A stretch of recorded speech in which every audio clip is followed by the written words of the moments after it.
జగన్మోహన్ రెడ్డి పీరియడ్లో చట్టాలు పనిచేస్తుండే. ఏ చట్టం పనిచేస్తుందో నాకు చెప్పండి. నిన్నేమన్నాడు జోగి రమేష్, యేసు బిడ్డ ఓట్లేయండి అన్నాడా లేదా? అన్నాడు. జైలు బిడ్డను పట్టుకొని యేసు బిడ్డ ఎట్ట అవుతాడు?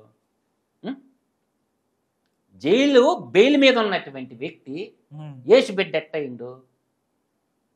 యేసు బిడ్డకు ఓట్లు వేయమన్నాడు.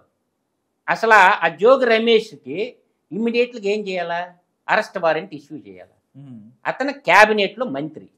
క్యాబినెట్లో మంత్రిగా ఉంటే ఒక మత ప్రచారంతో ఓట్లు అడగటం మహానేరం. మత ప్రచారంలో ఓట్లు అడగటం మహానేరం. ఓకే.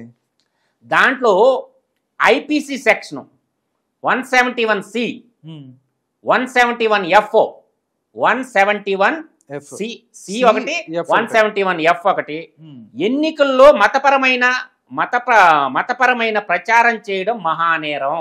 నా సొంత కవిత్వం కాదు, దాంట్లో ఐపీసీదే చెప్తున్నా నేను. Penal code. తర్వాత ఇది స్వేచ్ఛగా ఓటు వేసే హక్కును హరించడమే. దీన్ని ఎన్నికల్లో అసాధారణ ప్రభావం చూపి నేరంగా పరిగణించాలి. ఇలా ప్రభావం నిర్వహించిన వారిపై కేసులు నమోదు చేయాలి. ఈ నేరం రుజువైతే ఏడాది జైలు లేదా జరిమానా లేదా 2 అన్నాడు కదా. ఇప్పుడు ఏ చెప్పు తీసుకొని కొట్టాల జోగి రమేష్ని? పోనీ ఇతని మీద సుమోటోగా కేసు ఎందుకు రిజిస్ట్రేషన్ చేయలేదు? ఆంధ్రప్రదేశ్ హైకోర్టు ప్రధాన న్యాయమూర్తి అన్ని మీడియాలో చూపించారు కదా, అన్ని వార్తాపత్రికల్లో వచ్చాయి కదా, కేసు ఎందుకు సుమోటోగా రిజిస్ట్రేషన్ చేయలేదా? పోనీ గవర్నర్ అయినా ఎందుకు రాజ్యాంగ పరిరక్షకుడు కదా గవర్నరు, ఆయనైనా ఎందుకు అడగలేదు? ప్రభుత్వ ఉద్యోగిని ప్రలోభ పెట్టడం నేరం. ప్రభుత్వ ఉద్యోగిని ప్రలోభ పెట్టడం నేరం. ప్రజాప్రాతినిధ్య చట్టం సెక్షన్ 123 సబ్సెక్షన్ 7. ప్రజాప్రాతినిధ్య చట్టం సెక్షన్ 123. ప్రజాప్రాతినిధ్య చట్టం అంటే పీపుల్ రిప్రజెంటేషన్ యాక్ట్ 1951. ఒకసారి చదువుకోమనండి నన్ను. సెక్షన్ 123/7 ప్రకారం ఎన్నికల్లో పోటీ చేసే అభివృద్ధి లేదా వారి ప్రతినిధి ప్రభుత్వ ఉద్యోగి నుంచి ఎన్నికల్లో సహకారం పొందేందుకు యత్నించడం, కానుకలతో ప్రలోభ పెట్టడం నేరం. 2 చెప్పండి. ఈ సెక్షన్ ప్రకారం కేసు నమోదు చేయవచ్చు.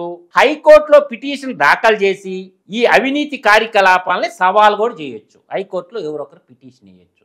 నిన్న పింఛన్ల ఆసరా పథకం పెట్టి ఆడవాళ్ళందరిని పిలిపించి కిట్లీల రాజకీయ నాయకులు జెండాల గట్ల ఇది ఎన్నికల ప్రభావం కాక దేని కింద వస్తుంది? అసలు ప్రభుత్వ అధికారులకు సిగ్గుందా? ప్రభుత్వ అధికారులకు సిగ్గుంటే ఈ పని చేస్తారా? ఆడబెట్టి కిట్లు పెంచారు, చీరలు అన్నీ పెంచారు. అంటే లంచాలు ఇవ్వడమేగా డాక్టర్ మహిళలకి. చెక్కులతో పాటు ఒక సూట్ కేసు ఇచ్చి పంపించారు, చీరలు జాకెట్లు. దాంట్లో జగనన్నకు ఓటేయింది. ఇంకోటి చెప్తాను, ఓటర్లకు కానుకలు పంపిణీ చేయడం లంచం ఇవ్వడమే. చట్టం చెప్పే మాట నా సొంత కవిత్వం కదా, నేను చెప్పే కదంతా కూడా. ప్రజాప్రాతినిధ్య చట్టం 1951 section 123, IPC section 171B, 171E ఎవరైనా ఎన్నికల్లో ఓటు వేయడానికి లేదా ఓటు వేయకుండా నిరోధించడానికి ఓటర్లకు నగదు, కానుకలు, బహుమతులు పంపిణీ చేయడం నేరం. దీన్ని లంచంగా పరిగణిస్తారు. ఇలా చేసిన వారిపై కేసులు నమోదు చేయాలి. ఈ నేరం నిరూపణ అయితే ఏడాది జైలు, జరిమానా 2 విధిస్తారు. చట్టం ఇంత బ్రహ్మాండంగా ఉంటే ఒక ఎగ్జాంపుల్ తీసుకుందాం. ఇది ఎప్పుడన్నా పనిచేసిందా సార్ ఈ చట్టం అని నువ్వు అడగొచ్చుగా. నన్ను ఫ్యాన్లు ఇస్తున్నారు, బంగారాలు ఇస్తున్నారు, లేకపోతే కలర్ టీవీలు ఇచ్చారు, దేశం మొత్తం ఇలాంటి జరిగింది.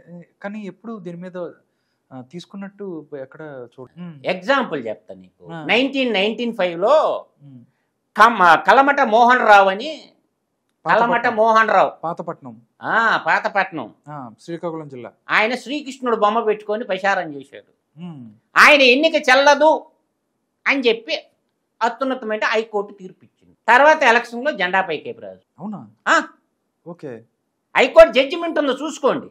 కలమట మోహన్ రావు జడ్జిమెంట్ ఎన్నికల్లో పోటీ చేయడానికి అనర్హుడని ఇచ్చేసింది. ఒక శ్రీకృష్ణుడు బొమ్మ పెట్టుకొని ప్రచారం చేసినందుకు. జోగి రమేష్ మినిస్టర్ గా ఉండి రాజ్యాంగం మీద ప్రమాణం చేసి యేసు బిడ్డకి ఓటేయింది అని అడిగినప్పుడు ఇది నేరంగా అవపరచడం హైకోర్టుకే.